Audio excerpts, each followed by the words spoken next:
Hola a todos, soy Natalia Okuneva y estáis escuchando Criticar es gratis, donde observamos el mundo que nos rodea a través del pensamiento crítico. Hoy quería hablaros de una paradoja botánica que muchos de nosotros hemos notado seguro y que a algunos nos ha dolido. Por un lado, tenemos plantas que crecen en condiciones que rozan lo hostil, entre piedras, en el asfalto, en los tejados. Nadie las planta, nadie se ocupa de ellas y sin embargo ahí están. Por otro lado, tenemos las plantas que intentamos cuidar con todo el cariño del mundo, las que compramos, regamos, colocamos junto a la ventana y a veces les hablamos, y que aún así mueren. No siempre, pero con frecuencia suficiente como para preguntarnos qué estamos haciendo mal. Hoy quiero mirar esas dos realidades en paralelo, la de las plantas urbanas que sobreviven sin ayuda y la de las plantas domésticas que dependen de nosotros para todo y muchas veces no lo logran. Pero lo más importante, ¿qué pasa con esas personas que tienen lo que se dice buena mano para las plantas? Que les crece todo y a todos nos dan envidia. Así que vamos a desmitificar eso. Vamos a empezar por las plantas salvajes urbanas, esos hulks de la naturaleza. No tienen tierra fértil, no tienen riego, a veces ni siquiera tienen sombra, y aún así crecen, y lo logran por varias razones bastante específicas. La primera, sus raíces no se rinden fácilmente. Algunas desarrollan raíces largas que se hunden tanto como haga falta para encontrar agua o nutrientes. Otras optan por lo contrario, raíces que se extienden en superficie tipo red, aprovechando cualquier partícula orgánica que el viento haya dejado caer. Luego también están las raíces oportunistas que directamente invaden microgrietas en el cemento o el asfalto. No necesitan dinamita, les basta crecer dentro de una fisura para poco a poco ensancharla. Hay presión mecánica real en eso.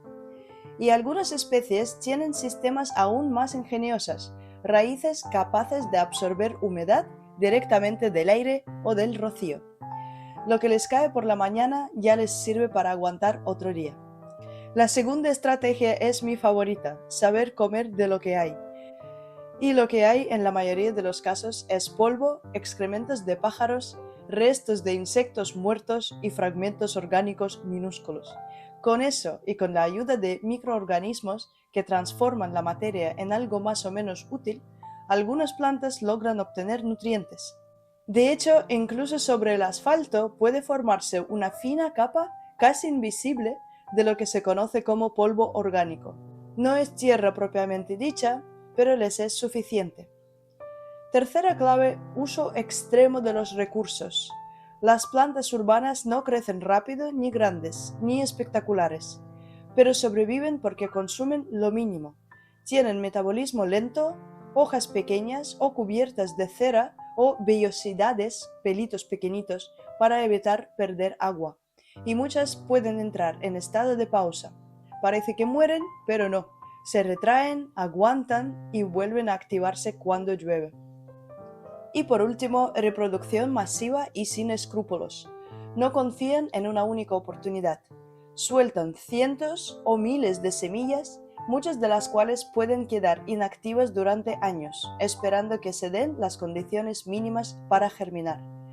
Además, las semillas son ligeras, aerodinámicas, viajeras, se enganchan al pelaje de los perros, a las suelas de nuestros zapatos, al viento. Algunas, como las del diente de león, literalmente se diseñan como drones botánicos. Hay también estrategias algo más agresivas. Algunas especies sueltan compuestos químicos en el suelo para que otras plantas no crezcan cerca, y muchas desarrollan mecanismos para orientarse hacia la luz o hacia el sol, como si supieran exactamente en qué dirección invertir su energía limitada. Es decir, no se trata de suerte, no es casualidad que esas plantas estén ahí. Están ahí porque tienen un arsenal evolutivo bastante completo. Ahora pasamos a las plantas domésticas y sus tragedias modernas. Las plantas de interior no están hechas para sobrevivir solas. Y no porque sean débiles, sino porque fueron seleccionadas, cruzadas y cultivadas en entornos completamente controlados. Vienen de una especie de infancia perpetua en invernadero. Y luego las llevamos a vivir con nosotros, con nuestras calefacciones, cambios de horario, riego impulsivo y claro, a veces no lo logran. Vamos por partes. El primer problema suele ser el aire. La mayoría de las plantas tropicales que compramos, porque son verdes o resistentes o simplemente parecen guapísimas, están acostumbradas a una humedad muy alta, de un 60 a un 80%. En una casa con calefacción, esa humedad puede bajar a un 20%. Lo que para nosotros es simplemente ambiente seco, para ellas es un entorno hostil. Y eso sin contar los cambios de temperatura. Un chorro frío del aire acondicionado o un golpe de calor porque les da el sol a través del cristal, a nosotros nos puede parecer inofensivo, pero para una planta es básicamente un shock térmico. El segundo problema es luz insuficiente o excesiva. Este es un clásico. Mucha gente piensa que si una habitación está iluminada, hay luz suficiente. Pero la luz que entra por una ventana es como mucho una fracción de la luz solar directa. Plantas que en su hábitat crecerían bajo el sol intenso, como un ficus o un cítrico, no pueden hacer gran cosa desde una estantería en el pasillo. Y luego está el otro extremo, plantas que no toleran el sol directo, como los helechos colocadas en balcones soleados, porque así tienen más vida. Resultado, hojas quemadas y tejido muerto. El problema de fondo es simple, la planta no puede regular la luz como lo haría un animal. No puede moverse ni cerrar los ojos, si hay poca luz, no puede compensarlo, y si hay demasiada tampoco puede protegerse, así que depende de nosotros para eso. El tercer problema es el riego inadecuado. Aquí el error más común es regar por costumbre, una vez a la semana o cada 3 días o cuando nos acordamos, pero no en función de lo que realmente necesita esa planta. El exceso de agua es más letal que la falta de ella. Cuando el sustrato está siempre húmedo, las raíces no pueden respirar, se ahogan, se pudren y cuando las raíces fallan, la planta ya no puede absorber nada. Da igual cuánta agua le pongas después. El otro extremo tampoco ayuda. Algunas especies tropicales no soportan sequías prolongadas. Si se quedan sin agua más de la cuenta, se colapsan. Las hojas se doblan, los tallos se secan y a veces ya no hay vuelta atrás. A esto se suma otro detalle que rara vez se menciona, la calidad del agua. Si el agua es muy dura, si contiene cloro, si deja sal en el sustrato, la planta lo sufre, no tiene filtros, toma lo que le damos sin opción de elegir. Otra fuente silenciosa del problema es el sustrato. El que viene con la planta suele ser un sustrato de vivero, diseñado para crecer rápido en condiciones muy controladas. Pero en casa, ese mismo sustrato se compacta, pierde oxígeno, retiene demasiada agua o directamente genera hongos. Y no todas las plantas usan el mismo tipo. Un cactus no quiere la misma tierra que una orquídea. Un pothos puede tolerar casi todo, pero no la falta de drenaje. El típico sustrato universal con perlita no es solución mágica, es como pretender que todos los animales coman lo mismo. Y por último está el trauma del traslado. Ese trauma es real. Compramos una planta, la sacamos del vivero, la metemos en el coche, llega a un piso con otro aire, otra luz, otra agua, y a veces lo primero que hacemos es trasplantarla, o ponerle abono, o moverla de sitio 3 veces en un día. Desde el punto de vista de la planta, eso es una invasión a escala total. Lo que necesita es adaptarse, tomar nota del entorno, ver si puede volver a crecer. 1 o 2 semanas de aclimatación no son un capricho, son necesarias. ¿Y qué pasa con esa gente a la que siempre le crecen las plantas? Suele haber una persona así en cada entorno, alguien a quien aparentemente todo le sobrevive. Las plantas crecen, florecen, se multiplican y no entendemos por qué.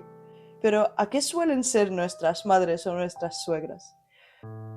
En realidad no es misterio, hay varios factores bastante concretos que explican ese éxito.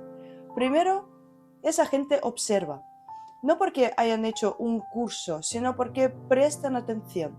Ven cuando una planta se inclina, cuando la tierra está seca, cuando las hojas pierden color, ajustan cosas pequeñas sin dramatismo.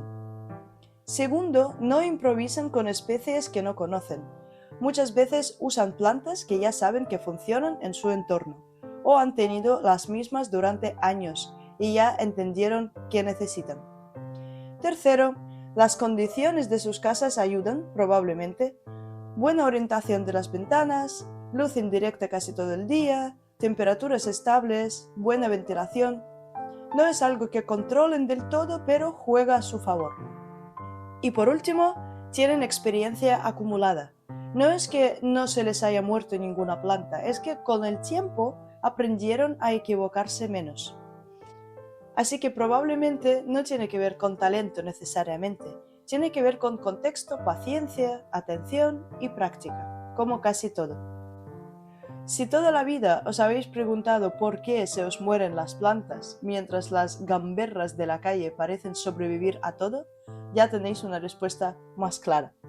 Las plantas que crecen en la calle tienen todo un conjunto de estrategias para encontrar agua, nutrientes o luz de los lugares más difíciles, donde casi nada parece posible.